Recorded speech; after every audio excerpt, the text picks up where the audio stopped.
not just pretty pictures, but real revenue impact. We're going to be talking about vibe coding, whether websites still matter in 2025, and when design investment actually pays off.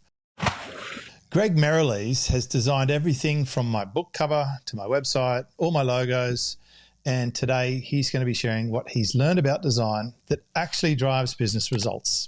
Plus, Greg will be revealing a couple of mistakes successful business owners are making with their brand. Welcome along, Greg Merrilees from StudioOneDesign.com. It's so good to have you on the show again. So good to be back, buddy. Thank you so much, James. I'm excited to be here. You're a bit of an OG, an old classic. We came together because of a podcast, because of that one I did with Ezra when you were sending in designs for us, and we said, well, maybe not that one, and you sent a better one, and we ran with it. And then from then on, you just designed everything. You sent us T-shirts and hats and all sorts of really cool stuff. And you've just been there the whole time, just helping me out with my own designs and brands. I think actually when you consider that 50% of all searches on Google are now brand, I'd have to say things look like they're getting stronger in your field. Is that your perception of the market? Yes, I would say with the rise of AI, it's more important to stand out and be positioned different to your competitors and build your own authority. And whether that's through social media, through YouTube, through any channel possible, whether it's speaking on stage, writing a book, etc., it's really something that AI can't replace, which is you and your personal brand. So would design go beyond just how things look, right? Just aesthetics? Like I know you've got a big focus on driving actual business results, which seems actually it's not a prerequisite for most people in the design or branding industry by the look of it. Like I know unsophisticated business owners put a huge emphasis on the way something looks, but it may not actually translate to people buying. Where's your stance on that? Yeah, look, this is something that really annoys me about designers. Like, I get it. We all want to design beautiful things and we get bored easily as a designer, right? And so you just want to keep creating new looks, new, effects and all these crazy things that just make websites look exciting. And business owners get lured by that excitement. They look at people's folios and they go, oh, wow, I want my website to have all those bells and whistles and, autoplay video backgrounds. And as you scroll, all these things fly in from the side and all that. But the problem with all that is that it doesn't help conversions at all. In fact, it does the opposite. It really does distract people from the most important thing, which is your messaging and your call to actions and your strategy behind the design in the first place. So and that's my bugbear with other designers, and I absolutely go against that. If designers get bored all the time and they're constantly craving new stuff, Greg, answer me this: why do they always wear black T-shirts? Well, I'm from Melbourne, so I've got an excuse. Well, when I first met you, you picked me up in a black car, you had a black T-shirt, black pants, black shoes. That is typical. Like it's a thing, isn't it? It is a thing, and I don't know why. I think maybe we're all just secretly, a little bit chubby and trying to hide it. I wonder if it's because you don't focus on that and all your brilliance comes out in your work. It's a good theory. Yeah. So I like the Steve Jobs approach though. You just pick with my T-shirt. Sorry, my cupboard has like 25 T-shirts, all black V-necks. I just pick one and it's no thought wasted. That's the often trotted argument, I think, from Steve Jobs, So if we're designing for things that actually drive results, do people think about design the correct way, or are they doing it backwards sometimes? Yeah, look, we are very results focused. We design websites that convert essentially. And I think people do think about it the wrong way. They do think about the aesthetics first. And, honestly, there's that old debate between copy and design, which one's more important. And as a designer, I'm going to say that copy is way more important. And it is, because it's what people will read to see if you have a unique solution to help solve their problem. And that's what the copy needs to be focused on. Sure, the design's going to enhance that, essentially give it wings. But I feel like if people focus on the design first, then it's an uphill battle from there. So what sort of things about design can directly influence conversion rates? Yeah. So if you think about brand positioning, right? So if you study your competitors and study your target market as well, and you can obviously use AI to do a lot of this studying for you, and then you figure out, okay, what is unique about them? As far as you might pick the top 5 competitors, and then you'll have AI say, right, if this is their unique angle, how can I differentiate from that? And you do that with, say, 5 competitors, then you will find like an avenue to take. And then you relate that back to what is unique about your offer. It might be your, money back guarantee, or it might be the way you deliver. It might be your experience. It could be anything that's really, something that you will find and you'll know yourself. And then you really want to own it and put it into all of your marketing messaging, from your websites to your social media to everywhere else you market your product. And really, that is the piece that people leave out. And if you first find that messaging and then design around that messaging. So it might be from the color palette to the imagery. And, obviously you want to try and use real people, photos of people. And that could be AI generated. There's still real people, right? But yeah, don't use stock imagery ever again. Like, it's just not needed these days. Even if you do use stock, we use like branded stock imagery to match that look and feel that talks about the uniqueness. So yeah, it's all about zigging where people zag, essentially. Well, it is very easy to generate new images that have never been seen before versus the cheesy handshake stock photo from a business site. In terms of design impacting conversion rate, I think that's such an important point. What you just said, you said it quite subtly, but we've just been through this. We changed our product suite recently as part of a positioning and branding exercise to align everything we do with a central focus, especially around the mentor program. And then, of course, we had to go and update all the assets, even the bios. It's such an overlooked thing, but on every social site are banners. So you've got your website, but you've also got social sites. You've got YouTube mastheads. You've got LinkedIn, X. I mean, the list goes on. It's very, very easy if you're a small operation to have a pretty scrappy representation across multiple platforms. So that's one thing we actually have a checklist in my team of just gone around all the socials and aligned the bio, and now they go around and align the imagery to make sure that it supports the core theme. But that's probably an easy win for most people who haven't done that step. Yeah, exactly. And if you think, like, if you do figure out what that uniqueness is, and then you have that as your North Star, and with every bit of content you create, you're always thinking about that. That's the core message you're trying to get across. And look, people, like the audience, they may hear it 20 times before they associate that with you. And that's why it's important. Like, you may think, oh, I'm just saying the same message again and again. People are going to get sick of that. Well, A, they don't really give a shit about you. And B, they won't even realize that you keep saying the same message. It'll just subconsciously get ingrained into their brains, and you'll be known for that. I had an email from a guy the other day. Actually, it wasn't an email. It was a social post. He did send me a message, but it was a social post acknowledging me as the inspiration behind his 10-year success in a particular business that he had because of just one thing that I drummed into him was own the race course. Yep. But once you hang on to something like that and you push it out there consistently, then you become known for that. I like that saying about brand, that it's what people say about you when you're not there. Yeah, exactly. Yeah. I think it was, I think Jeff Bezos sort of did a version of that. But yeah, it's exactly that. I think about your brand, for instance, right?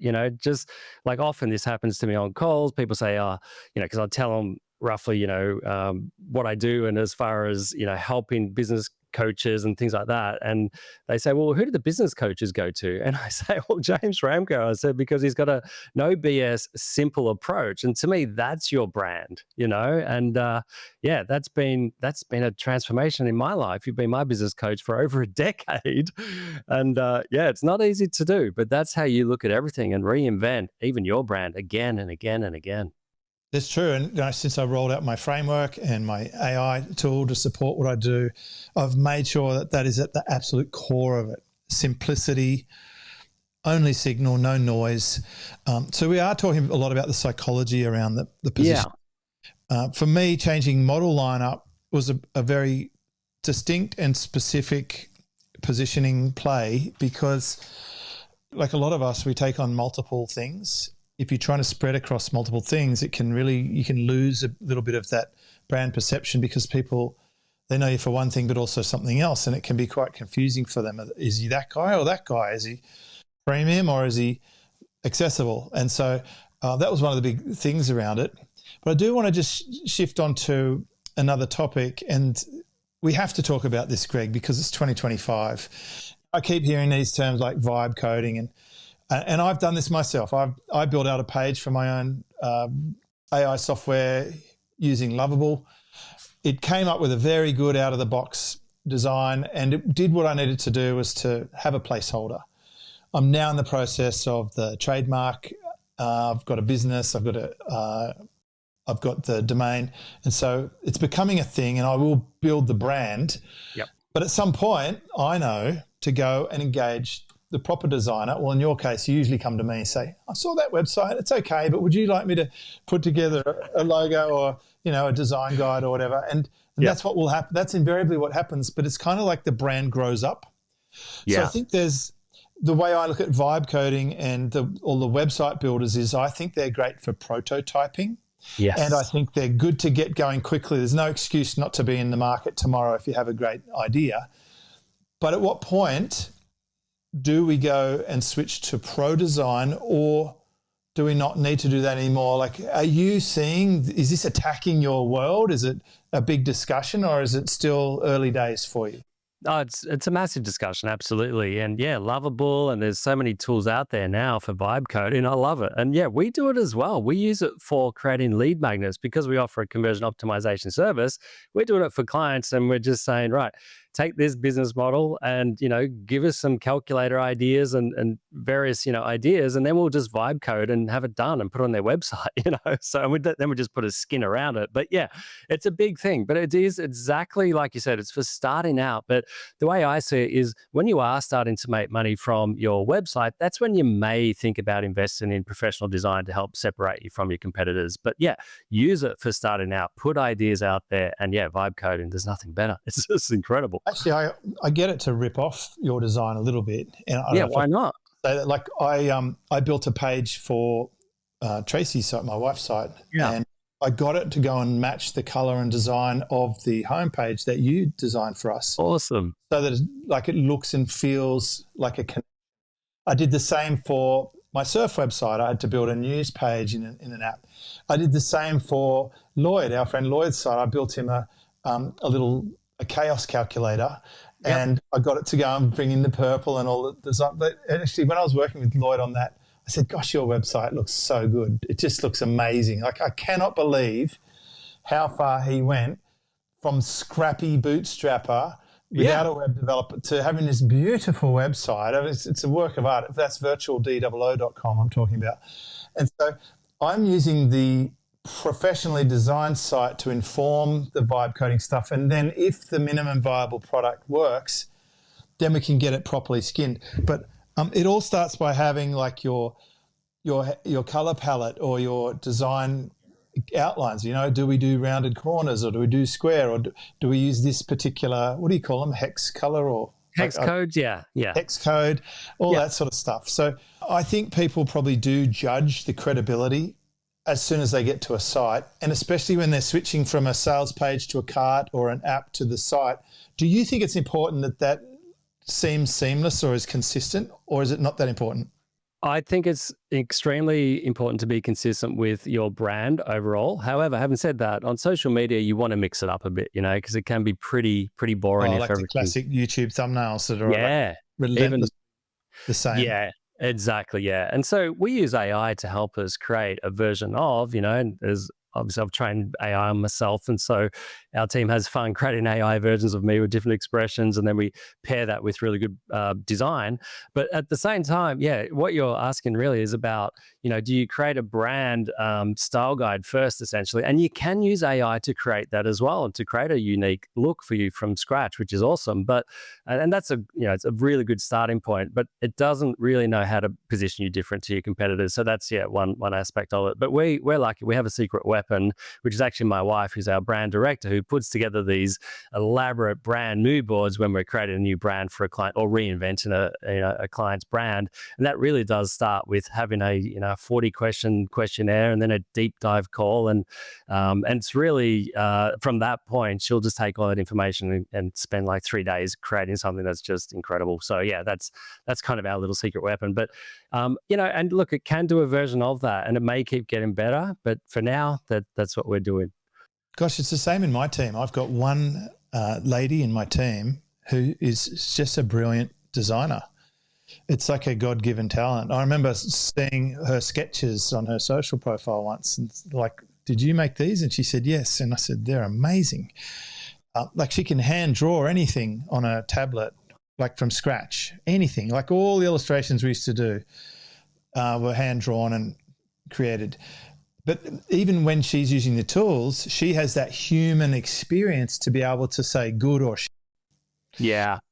Now, I imagine that for your wife, and by the way, your wife is amazing. I've seen her. I mean, I've experienced that because we've sent things over and got back stuff like multiple times. Like, we have several websites out there that we've done work together. Even that AI process you've talked about with modifying images and getting right. So that's been a wonderful thing. That's where we're at the moment, isn't there? Some human subjectivity or taste making or experience that the tools cannot get to yet. Exactly. And also on top of that, so, if we think about our target market, because obviously websites are kind of a commodity, but they have been forever, right? So there's always been template websites. Now there's just AI template websites that are a little bit more customized and unique, which is good. But I really feel like there's always been a market for that at the bottom of the market. But if you're $1 million to $20 million business, and then beyond that, forget that. They're never going to use AI to create a full website. But that's our sweet spot, let's say $1 million plus, right? And clients come to us with 1,000-page website or more. And it's, they want to rebrand. So you have to be really meticulous about, being respectful for everything that they built up with SEO. I know SEO is kind of not dead, but it's not been, websites aren't being searched as much in search engines, or found as much, I should say. But I kind of think of SEO like Stephen Spencer says, search everywhere optimizations, because, we get a lot of inquiries from AI now, which I don't know, we're not doing anything to cause that, but it's incredible. Yeah. You are doing something to cause it, Greg. You're publishing content. Oh, that's what it is. Okay, there you go. Yeah, I was going to say, a website's still essential in 2025. I was going to ask you as a designer, but for me as a business owner with an online business, I mean, if people search for me on AI tools, which is going to happen, like your Perplexities and your Groks and like that happens, the things it's coming back with will have been seeded by your own website or where you appear as a guest. Like, even this episode we're doing here would contribute to the knowledge base on Greg Merrilees, right? It makes sense. So if you want to appear in those things, you just got to publish. And even if you're not going to get people searched directly in Google anymore, which they still do, by the way, but let's say they didn't. Yeah. When they do, half the time it's a brand search, and it's easy to own your brand. And then that look and feel that people know you as will contribute to that. But having more content will get you in those other things. And a lot of them are citing sources now. When you do research mode, I notice in Claude and also Manus, it does list the sites that it's used to draw from, and you can click through to them. So it's just one level back, I suppose. But do you think websites are still essential? I do, because of the fact that they're an asset, right? You could build your whole brand on social media, and as you know, on the race course, they could just pull the rug out instantly, right? Tends to happen a lot. I've seen a lot of Facebook groups got slapped with, thousands or tens of thousands or hundreds of thousands of members, and it just got turned off. Yeah, exactly. And I've always thought that was insane. Same, yeah. And so if you think about, if you just have social media, how are you going to build an email list? That's another asset. And it's so much easier to build an email list from a website, okay? Well, and then not only that, you can put those link tree things. Link tree, you can get third-party lead pages and those sort of things. But I think you really dialed in on the criteria. At a certain point for a business, there's an expectation. Like in my online coaching space, every man and their dog uses Google Docs as their sales document. Like, it's scrappy and it's low rent. It's like you got Google right there, and they just send it. And the way that it was probably working was it looks kind of friendly and low key and not salesy, but it's become so commoditized. It's just so generic that you can easily stand out if you had your own beautifully designed website that has all the cool stuff on it, but nothing that you don't need, right? So I think there's an argument for, you can definitely have campaigns, you can definitely have funnels, and you can definitely have a website. But I'm using a bit of a hybrid approach these days because we have 2 platforms on jamesschramko.com. I've got the front end is WordPress, the back end is Click. I've got apps that I'm building in Lovable that I push to subdomains, which you can do with a click of a button, which look and feel like the main site. And if you know what the brand guideline is, if you have a style guide, if you know your colors and your fonts, then it's all easier. So I reckon that might be one of the minimum steps. A big takeaway would be at least dial in your design positioning that you can inform anything else you do, even if it's a PDF. I remember you used to make me PDFs for my transcripts. They got a consistent look and feel and logo and everything, right? Exactly.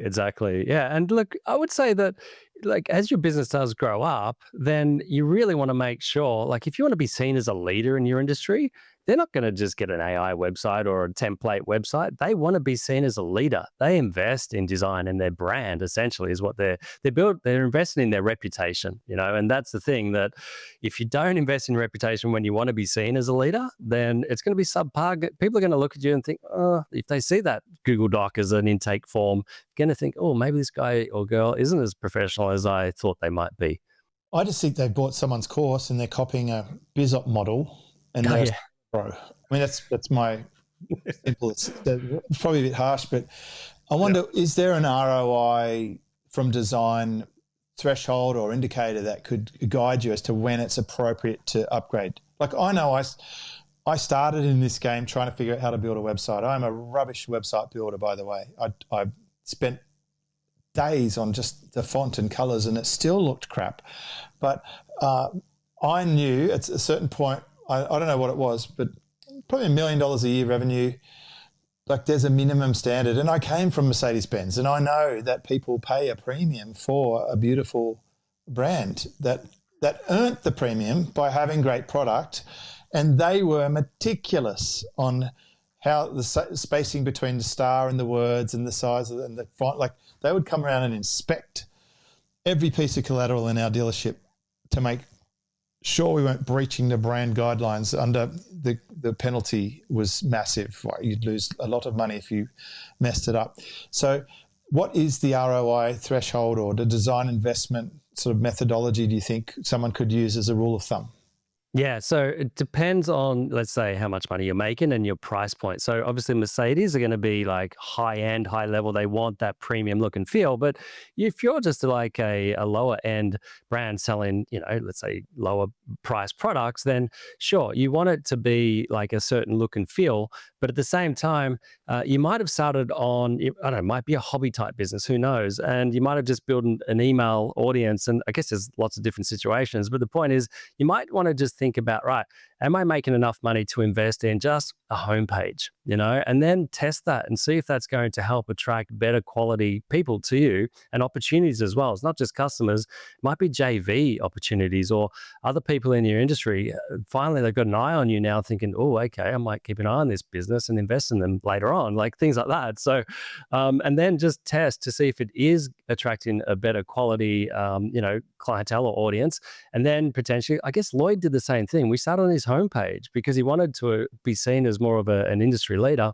And then he decided to roll it out into all pages because it was working, So yeah, I would say just be careful of your budget. Don't invest in a website if you can't afford it, and there's different price points, of course. But yeah, just do it smart from a business strategy perspective. So don't be the person who invests all the money on design before they even validate a product. Yeah, exactly. Yeah. Nobody gives a shit about your logo, for instance. Like, it's classic, isn't it? I'm starting a business, so I'm going to go and get my business card. Logo. Yeah, business card and a logo. Card.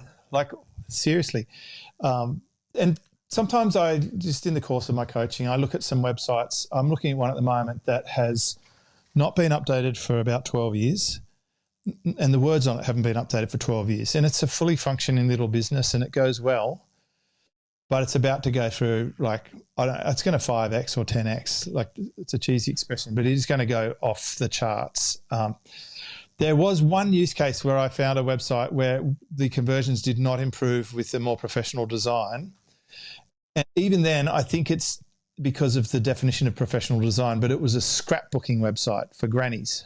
Got it. Yeah. Okay. And they just resonated with scrappy, messy, cheap, no frills, spotlight level, like Yeah, exactly. For Aussies, that's like a low cost textile store. Yeah. Like an everyday store. Yep. You have to be careful. Position it correctly for the price point. Exactly. So what are some other red flags that you think would indicate where your design is costing you money? I would say having no strategy behind the design. So the look and feel is one thing, the copy is another, but the strategy is another. You've got to cater to cold, warm, and hot leads, right? So, for instance, cold lead, they may never have heard of your brand before. They find you on social or YouTube or wherever. They come to your website. They're not going to buy. So don't try to sell on hello, right? Just have a lead magnet of some sort. Email, or ask for an email in return for some value. It's got to be value, and it's got to help them on their journey. And it really does help position you as a trusted authority. Obviously, you get their emails, so you just nurture them over time. That's for cold leads. And then for warm leads, like they're people that have been following you for a while. They're able to invest a little bit more time, essentially. So you may either have like a webinar or some sort of video or podcast training or something that's sort of just enough to tease. It might be a challenge, a daily challenge where they invest 10 minutes a day or things like that. You can test all various things. And then if you think about your hot leads, you just want to make it easy for them to buy. So have a landing page and potentially segment as well if you have different audience types to have landing pages for each of the audience types. But yeah, make it easy for them to buy. Don't put them through all those funnels. Just make it easy for them to buy. And if you even think about, let's say, an e-commerce business, for hot visitors, you want to change your image on your homepage all the time or your offer. Don't keep it the same for 6 months because it'll be stale. So you're really doing a disservice to your hot leads in that case. Gosh, everything you just talked about is it's what I built into Hammond AI. Oh wow! It's like audience temperature detection, and then it goes into 7 different audience types. Whether they're super analytical or they're very pressured and desperate or in a hurry, like an injury lawyer type market. And then it has a look at, are we dealing with an e-commerce or a service business, a high ticket or low ticket? And like if someone was looking for design being probably a reasonable expense that they're going to have to spend, then I think it usually will lean itself towards a diagnostic and an educational sort of process, warm up and then have a look. Is that how you work with people? Just out of curiosity, do you generally chat to them, find out what they're doing? Do they do that for free or do they pay for that stage? Yeah, so we're in the process of changing our offer. We've already changed it a few months ago to a scale, what we call the scale engine. Thanks Chatty for giving us that acronym, right? But we call ChatGPT Chatty. But so it's really just encompassing everything we do. And the reason we're changing it is because I've always had this thing in the back of my head from James Schramko say, you've got to do recurring income, right? So it's a 6-month minimum commitment. And after that, it's a trailing conversion optimization service, right? And so, yeah, realistically, what we're trying to do with the scale engine is do the audit initially, like conversion audit. And we're using AI tools, Microsoft Clarity. If anybody does not have that on their website, put it on. It's a free tool and has AI reviewing every visitor of your website with heat maps and video recordings and gives you a summary. It's incredible. It's called Microsoft Clarity. Yeah. What are they having another lash at being popular again? Yeah, they are indeed. RIP Skype. And Skype, that's hilarious. I think we had our first calls on Skype, James, many moons ago. Oh yeah, I milked Skype to the end. I was one of the last people to have to reluctantly go across to Zoom, and I was using GoToWebinar for my webinars, so I didn't really need an extra tool. But even now, like for podcasts, I use Riverside. I am reasonably progressive. I'm not the first and I'm not the last, but I'm in the early majority for where things are at. So it's interesting to hear this. I know that people used to use other tools before. Yep. Like in 2006 or 7, there was a platform, it was called something like Stop Tape or something, and it would actually record visitors on your site and show you a replay of them. Like that is seriously, that's almost 20 years ago. I cannot believe that. So it's natural to think there's a lot of evolution in that market. So in order to do these sort of programs, how do people discover that and then get on board? Yeah, so we do have to answer your other question, like we do have a strategy call, which, we put people through a bit of a few hoops before I'll do the strategy call, right? But we are changing the process in the next 6 months to have somebody, sell in the scale engine, and then I'll do the strategy call, or we'll have a strategy person after they paid the first month type of thing. But yeah, so basically, somebody would come to us and we will deep dive, we'll do that strategy call. And that's just because I want to build trust with them and we want to understand their business on a deeper level. And there's all different aspects of their business, from what's working on the website to what's not, to their audience pain points, challenges, aspirations, what's holding them back, to their branding, to their competitors, to all the different funnels and lead magnets and the works, everything involved in, it's not just the website, but it's understanding their business on a deeper level and how the website plays into that. So yeah, that's the diagnostics. And yeah, we're using AI as well to help with that before I jump on a call with the client. And then, we've got some frameworks like you've got with custom GPTs and projects in Claude to really help, help us before we jump on a call. And then after the call, that will help brief the team. So it's a pretty good process, but yeah, it takes not much of my time. I just have to jump on the call. All the work before and after is done by AI or the team, So for my clients, I've been having them sell that diagnostic. Yeah, nice. Yeah. Like love then it. It's fully paid front-end marketing and super valuable to clients. And then a little tip, you can give people a credit of that diagnostic towards the service. Excellent. Yeah, cool. I call that greeding, but you can greed the client into the next stage by giving them a massive bundle. Excellent. So we do something similar. As you know, I've just launched my book and I have this AI interactive book. Yeah, we should mention that. This book, Greg, oh, you've got it. I did. It arrived today. I love it. I'm not even joking. I went to the gym. I then got some lovely Japanese food after the gym. Came home, checked the letterbox. There's this box in it. Yep. Of course, I took all the boxes to my wife. And then she goes, "What about your package?" And I'm like, "What package? I'm not expecting a package." She goes, "No, that's got your name on it." And I opened it, and here it is. I know. And I said, "Oh my goodness! I think I actually have a podcast with Greg today." And she goes, "Aren't you worried? Do you need to read the book?" And I said, "I'm not worried at all because I already read the book." You did. I read the book before the print version. Yeah. It's actually got. Oh, it's even written in the front. It's exactly. Like, thank you, James, for all your guidance and friendship over the past decade and a half. This book wouldn't have happened without you, Greg. That is awesome. And I couldn't have done this book without you, Greg, either. So, I love it. Beautiful. I love it. I like design. I mean, of course, we're going to mention the book, but everything we're talking about here is relevant to what's in the book. Yeah. Really is. And so what I was leading to, similar to your Hammond and your Schramko method, is I've uploaded the entire book to Custom GPT, given us some parameters. And so it's a free lead magnet on nextlevelwebsitedesign.com/free, but there's a whole bundle. We've got 9 lead magnets bundled in, including case studies and mood boards and training and lead magnets and color and you name it, brand positioning.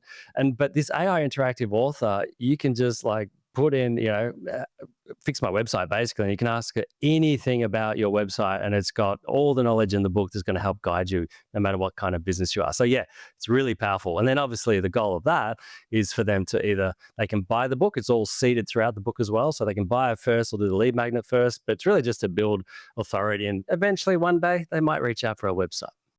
I don't know, just you being on the podcast, you're my authority, Greg. You're the top dog designer in my world, and I appreciate you. Sorry, that's just telling me I should pick up a child. Okay, no worries. Let's talk about key takeaways here. Now, design as a business tool. It's not just decoration. True or false? Yeah, it's more than that. Yeah, absolutely. It can be an asset. Every visual element should serve a strategic purpose. True or false? True. Yeah. Vibe coding, it's still got a place. Oh, absolutely. It'll just become more important. But everybody should be just playing with these tools. And professional design is an investment. Yeah, when you're ready for it. Right, when it's right, if it pays for itself. I mean, yes. obviously they could go and get a design from a designer and just blow their dough, right? So there's that possibility. Like anything, you've got to choose carefully. You could buy the wrong car or the wrong handbag or pair of shoes, and you get the wrong size shoes, you're going to hate them, and they'll be on Marketplace before the second block, right? But so websites are still here to stay, 2025, and it's important. And if your website's under-designed, it probably is costing you some money. So it's really just redirecting whatever you're losing back into making the money increase faster with good design, right? Yeah, exactly. Yep. Couldn't agree more. Sounds like you need to pick up Lucy. I give myself plenty of scope here. Yeah, fair enough. Okay. So next level, website design. That's the book. That's the book on design. You got your website, studio1design.com.